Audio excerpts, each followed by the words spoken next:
Hello viewers, welcome to your favorite YouTube channel Treasure Hacks. Hope you are hale and hearty by the grace of God and you are learning English with me. আজকের বিষয় হলো could have, would have and might have. Could, would and might, they are modal auxiliaries এবং এদের সাথে যখন আমরা have use করি সেটা আমরা past tense এ ইউজ করি, অর্থাৎ past tense এ could এর সাথে have বা would এর সাথে have বা might এর সাথে have ইউজ হয়। জেনারেলি এই ইউজেস গুলো past tense এ বোঝাবে। প্রথমে তোমাদের could have এর ইউজেস গুলো বলি। এখানে প্রথমে আমি সেন্টেন্সের স্ট্রাকচারটা দিয়ে দিয়েছি। যখন আমরা কুড হ্যাভ এই ফ্রেজটা ইউজ করব তখন সেন্টেন্সের স্ট্রাকচার আসবে। প্রথমে সাবজেক্ট লিখতে হবে, সাবজেক্ট লিখবার পরে কুড হ্যাভ, এবং কুড হ্যাভ যখন ইউজ করব তখন ভার্বের পাস্ট পার্টিসিপল ফর্ম বা V3 ফর্ম ইউজ করতে হবে, এবং ভার্বের পাস্ট পার্টিসিপল ফর্ম বা V3 ফর্ম লিখবার পরে সেন্টেন্সের বাকি অংশটুকু লিখতে হবে। So this is the sentence structure. আমরা কুড হ্যাভকে যখন ইউজ করব, উড হ্যাভকেও যখন ইউজ করব এক্স্যাক্টলি সেম ওয়েতে ইউজ করব। কুড হ্যাভের জায়গাতে উড হ্যাভ লিখতে হবে, বা মাইট হ্যাভকেও এক্স্যাক্টলি এইভাবেই ইউজ করব। অর্থাৎ সাবজেক্টের পরে কুড হ্যাভ অথবা উড হ্যাভ অথবা মাইট হ্যাভ যে ফ্রেজটা ইউজ হবে সেটি লিখে তারপর ভার্বের পাস্ট পার্টিসিপল ফর্ম বা V3 ফর্ম ইউজ করতে হবে, এবং ভার্ব লিখবার পরে সেন্টেন্সের বাকি অংশটুকু লিখতে হবে। তো প্রথমে দেখে নাও কুড হ্যাভ আমরা কোন কোন ক্ষেত্রে ইউজ করব। প্রথমত, অতীতে যে কাজ হতে পারত কিন্তু হয়নি, যে কাজটি বা যে ক্রিয়াটি হতে পারত, হওয়ার সম্ভাবনা ছিল, বা কারোর এই কাজটি করবার সামর্থ্য বা ক্ষমতা ছিল, এই কাজটি কোনো একজন ব্যক্তি করতে পারত কিন্তু সে করেনি, বা যে কাজটি তুমি করতে পারতে কিন্তু করনি, অর্থাৎ এই ক্রিয়াটি করবার সামর্থ্য বা ক্ষমতা ছিল কিন্তু যে আর কি কর্তা সে এই কাজটি করেনি, বা এই ক্রিয়াটি হতে পারত কিন্তু হয়নি। এক্সাম্পল, যেমন ধরো আকাশ গতকাল ফর্মটা জমা দিতে পারত, তাহলে কালকে সে অনায়াসেই হয়তো ফর্মটা জমা দিতে পারত কিন্তু সে হয়তো ইচ্ছে করেই ফর্মটা জমা দেয়নি। ফর্মটা জমা দেওয়ার মতো ক্ষমতা তার ছিল, বা তেমন কোনো কাজও ছিল না, তেমন কোনো ব্যস্ততাও ছিল না, সে অনায়াসে বা ইজিলি ফর্মটা জমা দিতে পারত কিন্তু সে দেয়নি। এই রকম ক্ষেত্রে, বা তুমি তাকে টাকাটা দিতে পারতে, ভারত ম্যাচটা জিততে পারত। তো প্রত্যেক ক্ষেত্রেই এটা হতে পারত, হওয়ার সম্ভাবনা ছিল কিন্তু হয়নি। তাহলে এই বাক্যগুলোকে ইংলিশে আমরা কিভাবে লিখব বা কিভাবে বলবো? তোমাদের এখানে প্রথমেই আমি সেন্টেন্স স্ট্রাকচারটা বলে দিয়েছিলাম যে শুরুতে সাবজেক্ট লিখতে হবে এবং তারপর কুড হ্যাভ লিখতে হবে। কুড হ্যাভ লিখবার পরে ভার্বের পাস্ট পার্টিসিপল ফর্ম বা V3 ফর্ম ইউজ করতে হবে। তাহলে এই বাক্যটা আকাশ গতকাল ফর্মটা জমা দিতে পারত, এই সেন্টেন্সটাকে ইংলিশে আমরা কি করে লিখব? তাহলে এখানে সাবজেক্ট হলো আকাশ, তাহলে প্রথমে লিখতে হবে আকাশ, এরপরে আকাশ অর্থাৎ সাবজেক্ট লিখবার পরে আমায় লিখতে হবে could have, Akash could have. Could have লিখবার পরে ভার্বের থার্ড ফর্ম, তাহলে এখানে ভার্ব হচ্ছে জমা দেওয়া, জমা দেওয়া ইংলিশ সাবমিট, SUBMIT, এবং তার past participle form submitted, MI submitted বানানে ডাবল টি হয়ে যাবে, তারপরে ED হবে। আকাশ কুড হ্যাভ সাবমিটেড, এতটুকু লেখা হয়ে গেল। এরপর সেন্টেন্সের বাকি অংশটুকু তো আমায় দেখতে হবে এই বাক্যে অবজেক্ট আছে কি না, না কি জমা দেওয়ার কথা বলা হচ্ছে, ফর্মটা। সো এখানে অবজেক্ট আছে, সেই অবজেক্ট হলো the form. Akash could have submitted the form, কবে? গতকাল, yesterday. Akash could have submitted the form yesterday. So Akash গতকাল ফর্মটা জমা দিতে পারতো, Akash could have submitted the form yesterday. Second sentence, তুমি তাকে টাকাটা দিতে পারতে, অর্থাৎ টাকাটা দেওয়ার ক্ষমতা তোমার কাছে ছিল, তোমার কাছে তাকে দেওয়ার মতো পর্যাপ্ত টাকা ছিল, কিন্তু তুমি তাকে টাকাটা দেওনি। টাকাটা দেওয়ার সামর্থ্য বা ক্ষমতা তোমার ছিল, কিন্তু তা সত্ত্বেও তুমি তাকে টাকাটা দেওনি। তাহলে এক্ষেত্রেও আমরা কুড হ্যাভ ইউজ করব। তাহলে এই বাক্যটাকে তোমরাই লিখতে পারবে, ফর্ম দেওয়া আছে এবং আমি একটি সেন্টেন্স ইংলিশে লিখেও দিলাম, এই সেন্টেন্সটিকেও অনায়াসে তোমরা লিখতে পারবে। তাহলে এখানে সাবজেক্ট হলো তুমি, দ্যাট মিন্স ইউ। ইউর পরে আমরা লিখব কুড হ্যাভ, ইউর পরে লিখব কুড হ্যাভ। কুড হ্যাভের পরে ভার্বের পাস্ট পার্টিসিপল ফর্ম, এখানে ভার্ব হচ্ছে দেওয়া, দেওয়া ইংলিশ গিভ, তার past participle form given. You could have given, এবার কি দিতে পারতে, অবজেক্ট টাকাটা, the money. You could have given the money, কাকে, টু হিম, তাকে। You could have given the money to him, তুমি তাকে টাকাটা দিতে পারতে। থার্ড সেন্টেন্স, ভারত ম্যাচটা জিততে পারতো, ভারত ম্যাচটা জিততে পারতো। হয়তো খেলার এমন সিচুয়েশন চলে এসেছিল, ভারত অনায়াসেই ম্যাচটা জিততে পারতো, হয়তো প্লেয়ার্সরা তেমন কোনো ইন্টেনশন দেখায়নি ম্যাচটা জেতবার। অনেক সময় এরকম হয় না যে দেখা যায় কোনো একটা টিম খুব ভালো খেলছে, মনে হচ্ছে সেই টিমটাই ম্যাচটা জিতবে, কিন্তু রেজাল্ট দেখা গেল উল্টোটা এলো। তাহলে এই বাক্যটা ভারত ম্যাচটা জিততে পারতো, এটাও আমরা কুড হ্যাভ দিয়ে করব। সো এখানে সাবজেক্ট হচ্ছে ইন্ডিয়া, তারপরে could have, India could have, এবং এখানে ভার্ব হচ্ছে জেতা, জেতা ইংলিশ উইন, WIN, তার পাস্ট বা past participle form one, WON। So India could have one the match, India could have one the match. তো আশা করি তোমরা এই বাক্যগুলোকে কি করে ইংলিশে লিখবে বুঝতে পেরেছো। সেকেন্ড আরেকটা কুড হ্যাভের ইউজ হচ্ছে অতীতের সম্ভাবনা বোঝাতে। যেমন ধরো একটি বাক্য এখানে লেখা হয়েছে, ছেলেটা বোধহয় বৃষ্টিতে আটকে পড়েছিল। হয়তো কোনো একটি ছেলের টিউশন ক্লাসে হোক বা কোচিং সেন্টারে হোক বা স্কুলে হোক বা যে কোনো জায়গায় হোক তার আসার কথা ছিল, কিন্তু সে আসেনি, এবং সেখানে যারা উপস্থিত ছিল অন্যান্যরা তারা হয়তো গেস করছে যে ও হয়তো আজ বৃষ্টিতে আটকে পড়েছে বা বৃষ্টিতে আটকে পড়বার জন্যই হয়তো সে আসতে পারেনি। তো আমরা এই জায়গাটা একটা গেস করছি যে অমুক ঘটনা হয়তো হয়েছে, তার জন্যই হয়তো সে আজকে আসতে পারেনি। তাহলে এই বাক্যটাকেও আমরা কুড হ্যাভ দিয়ে লিখব, the boy could have stuck in the rain। বাস আরেকটি সেন্টেন্স, ও বোধহয় ফটোগুলো ডিলিট করে দিয়েছে। ডিলিট মানে সেটা মোবাইল থেকে হোক, কম্পিউটার থেকে হোক, সেটা আমরা ইংলিশে বা বাংলাতে ডিলিটই বলে থাকি, মানে উড়িয়ে দেওয়া আর একটাও বলে থাকি বাংলাতে। তো ও বোধহয় ফটোগুলো ডিলিট করে দিয়েছিল। হয়তো এটাও আমরা একটা গেস করছি যে তার কাছে ফটোগুলো নেই, বা বোধহয় বা সম্ভবত সে ফটোগুলোকে ডিলিট করে দিয়েছিল। তাহলে এই সেন্টেন্সটাকেও আমরা কুড হ্যাভ দিয়ে করব, হি could have, he could have deleted, delete এটাই হচ্ছে গিয়ে ইংলিশ টার্ম এবং তার থার্ড ফর্ম হচ্ছে deleted. He could have deleted the photos, ফটোর প্লুরাল নাম্বারে অনলি এস অ্যাড হবে, PHOTOS, he could have deleted the photos. এবারে এইখানে যে ইউজটা দেখালাম সেটা হচ্ছে অতীতের সম্ভাবনা বোঝাতে। এই ইউজটার ক্ষেত্রে আমরা আবার মাইট হ্যাভও ইউজ করতে পারি, অর্থাৎ অতীতের সম্ভাবনা বোঝাতে যেখানে আমরা কুড হ্যাভ ইউজ করছি, এক্স্যাক্টলি এই সেন্টেন্সেসগুলোই আমরা মাইট হ্যাভ ইউজ করে লিখতে পারি।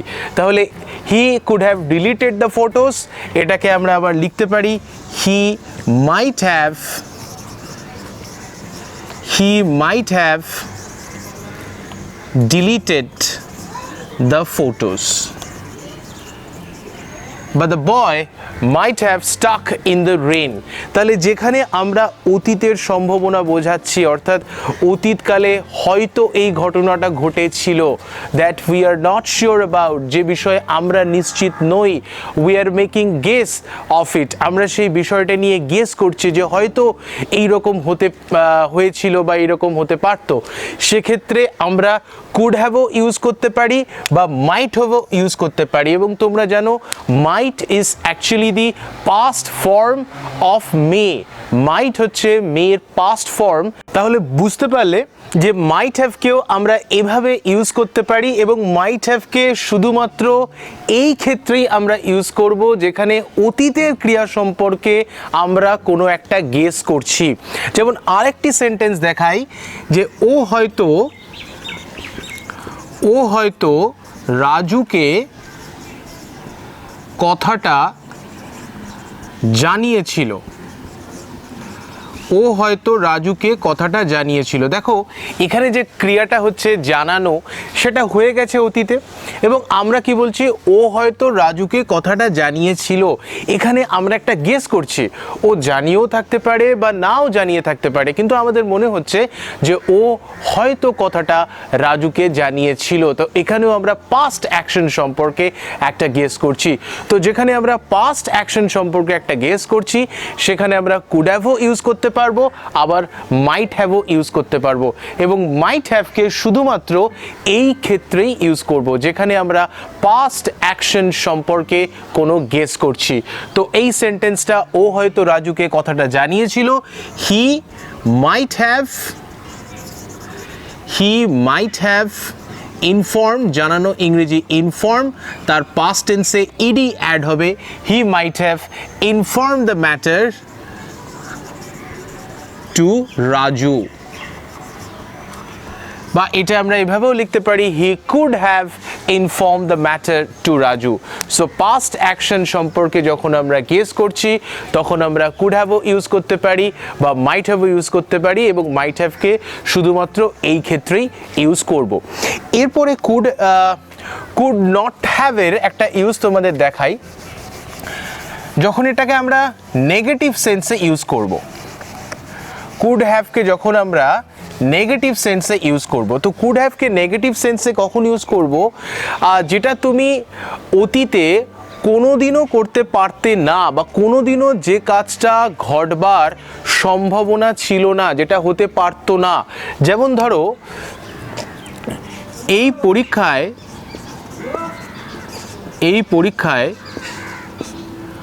ও পাস করতো না, এই পরীক্ষায়ও পাস করতো না। হয়তো পরীক্ষার প্রশ্ন এতটাই শক্ত বা ডিফিকাল্ট এসছিল যে ওর পক্ষে পাস করা কখনোই সম্ভব নয়। তো অতীতে যে কাজটি কখনোই সম্ভব ছিল না, সেক্ষেত্রে আমরা কুড নট হ্যাভ ইউজ করব, অর্থাৎ কুড হ্যাভের নেগেটিভ ফর্ম ইউজ করব।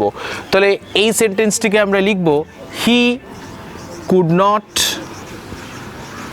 could not have passed the exam.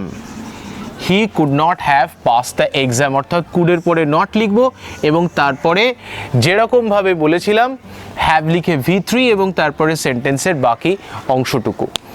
ও গতকাল আসতে পারতো না, অর্থাৎ গতকাল হয়তো খুব ঝড় বৃষ্টি হয়েছিল, তো ওর পক্ষে আসা কখনোই সম্ভব ছিল না। তাহলে কুড নট হ্যাভ বা কুড হ্যাভের নেগেটিভ ফর্ম আমরা তখনই ইউজ করব যখন অতীতকালে কোনো একটা ক্রিয়া ঘটবার কোনো রকম সম্ভাবনাই ছিল না। তাহলে এই সেন্টেন্সটা, ও গতকাল আসতে পারতো না, ও গতকাল আসতে পারতো না, তার আসবার কোনো রকম সম্ভাবনাই ছিল না। He could not have come yesterday, he could not have come yesterday. তাহলে আশা করি তোমরা কুড হ্যাভকে বা মাইট হ্যাভকে কী করে ইউজ করবে বুঝতে পেরেছো। যদি কোনো প্রশ্ন থেকে থাকে তোমরা আমাকে কমেন্ট বক্সে লিখে জানাতে পারো, এবং এখানে আমি তোমাদের একটা প্রশ্ন দিচ্ছি, যে প্রশ্নের উত্তরটা তোমরা আমাকে কমেন্ট বক্সে লিখে জানাবে, যাতে বুঝতে পারি যে এই লেসনটা তোমাদের কমপ্লিট হয়েছে। তো আজকের প্রশ্ন যেটা তোমরা আমাকে কমেন্ট বক্সে লিখে জানাবে, প্রশ্নটি হলো, তুমি সময় মতো স্টেশনে পৌঁছতে পারতে। তুমি সময় মতো স্টেশনে পৌঁছতে পারতে। তো এই বাক্যটিকে তোমরা আমাকে কমেন্ট বক্সে লিখে জানাবে, এই বাক্যটিকে তোমরা কমেন্ট বক্সে লিখে জানাবে এর ইংলিশ সেন্টেন্সটা কি হবে। এবং তোমরা যদি কুড হ্যাভের লেসনটা ভালো করে ফলো করে থাকো অবশ্যই এটা পারবে, এবং যদি মনে হয় এটা পারছো না, আমি বলবো তোমরা ব্যাকে গিয়ে আবার একটু ভিডিওটা ভালো করে দেখে নাও। তো একদমই সহজ এই সেন্টেন্সটা, কুড হ্যাভটা ভালো করে যদি বুঝে থাকো অবশ্যই এটা লিখতে পারবে। এবারে তোমাদের উড হ্যাভের ইউজটা বলে দিই। উড হ্যাভ, এখানে আমি সেন্টেন্সের স্ট্রাকচারটা লিখেছি, সাবজেক্ট উড হ্যাভ V3, যেভাবে কুড হ্যাভ বা মাইট হ্যাভের ইউজ হয়েছিল exactly in the same way আমরা উড হ্যাভের ইউজ করব। অ্যাফার্মেটিভ সেন্টেন্সে subject would have V3, then the rest of the sentence. Negative হলে উডের পরে নট ইউজ করব, subject would not have V3, then the rest of the sentence. আর যদি ইন্ট্রোগেটিভ বা প্রশ্নবোধক হয় তাহলে প্রথমে উড লিখব, তারপর সাবজেক্ট লিখব, তারপর হ্যাভ লিখব, তারপর V3 and then the rest of the sentence, অর্থাৎ উড তখন সাবজেক্টের আগে ইউজ হবে। উড হ্যাভ আমরা ইউজ করি কন্ডিশনাল কিছু বোঝাতে, অর্থাৎ কিছু শর্ত সাপেক্ষ। যেমন দেখো এই সেন্টেন্সটি, আমি যদি জানতাম তুমি আর্থিক সংকটে আছো তাহলে তোমায় সাহায্য করতাম। তাহলে আমি তোমায় সাহায্য কখন করতাম? যদি আমি জানতাম যে তুমি আর্থিক সংকটে আছো তাহলেই আমি সাহায্য করতাম। তাহলে আমার তোমাকে সাহায্য করাটা নির্ভর করছে আমার জানাটা, আমার নলেজ থাকাটা যে তুমি আর্থিক সংকটে আছো। আমি জানিনি যে তুমি আর্থিক সংকটে আছো, সে কারণে আমি তোমায় সাহায্য করিনি। তো এই কারণে এগুলো হচ্ছে কন্ডিশনাল ক্ষেত্রে এই উড হ্যাভটা ইউজ হবে, যে একটা কিছু হলে তাহলে আর একটা কিছু হতে পারতো বা হতো। তাহলে এখানে আমি তোমায় সাহায্য করতাম যদি আমি জানতাম যে তুমি আর্থিক সংকটে আছো। আমি জানিনি যে তুমি আর্থিক সংকটে আছো, তাই আমি সাহায্য করিনি। তাহলে এই পার্টটা, আমি যদি জানতাম তুমি আর্থিক সংকটে আছো, if I had known you were in financial crisis I would have helped you. তাহলে এখানে উড হ্যাভের ইউজ হলো আমি, আই, তারপরে উড হ্যাভ, তারপরে ভার্বের থার্ড ফর্ম হেল্প, তারপরে তোমাকে। সেকেন্ড সেন্টেন্স, আমি যদি দেশের প্রধানমন্ত্রী হতাম তাহলে দেশের সকল সমস্যার সমাধান করে ফেলতাম। আমি কখন দেশের সকল সমস্যার সমাধান করে ফেলতে পারতাম? যদি আমি প্রধানমন্ত্রী হতাম। আমি দেশের প্রধানমন্ত্রী নই, আমি দেশের সকল সমস্যার সমাধানও করতে পারবো না। যদি আমি দেশের প্রধানমন্ত্রী হতাম তবেই আমি সকল সমস্যার সমাধান করে ফেলতে পারতাম। তাহলে এটা একটা কন্ডিশন বোঝাচ্ছে যে আমি কখন সমস্যার সমাধান করতাম, যদি আমি প্রধানমন্ত্রী হতাম। তো যেখানে এই ইফ ক্লজটা জেনারেলি ইউজ হবে সেখানেই আমরা উড হ্যাভ ইউজ করব। তাহলে যদি আমি প্রধানমন্ত্রী হতাম, if I were the prime minister of the country, যদি আমি দেশের প্রধানমন্ত্রী হতাম, if I were the prime minister of the country I would have solved all the problems of the country. এখানে আই সাবজেক্ট, তারপরে উড হ্যাভ, তারপরে solved V3 and then the rest of the sentence all the problems of the country। তাহলে এটাকে যখন আমরা negative করব তখন উডের পরে নট ইউজ করব, তারপরে হ্যাভ। আমি যদি জানতাম আমি এটা করতাম না, if I had known I would not have done it. তুমি কি এটা করতে? Would you have done it. তাহলে এইভাবে আমরা নেগেটিভ বা ইন্ট্রোগেটিভ করব। আশা করি বুঝতে পেরেছো যে উড হ্যাভকে আমরা কোন ক্ষেত্রে ইউজ করব। শর্ত সাপেক্ষ, যে যদি এটা হতো বা যদি এমনটা হতো তাহলে এই জিনিসটা হতে পারতো। যদি আমি জানতাম তুমি আর্থিক সংকটে আছো তাহলে আমি তোমায় সাহায্য করতে পারতাম। তাহলে এটা একটা ইফ ক্লজ বা কন্ডিশনের ওপরে ডিপেন্ড করবে। যদি কোনো প্রশ্ন থেকে থাকে, feel free to ask me by writing on the comment box and I shall be very happy to respond to your query. এবং যারা আমাদের চ্যানেলে নতুন, consider subscribing our channel. It is absolutely free, and press on the notification icon to get regular updates of my upcoming videos. Thank you very much for watching this video.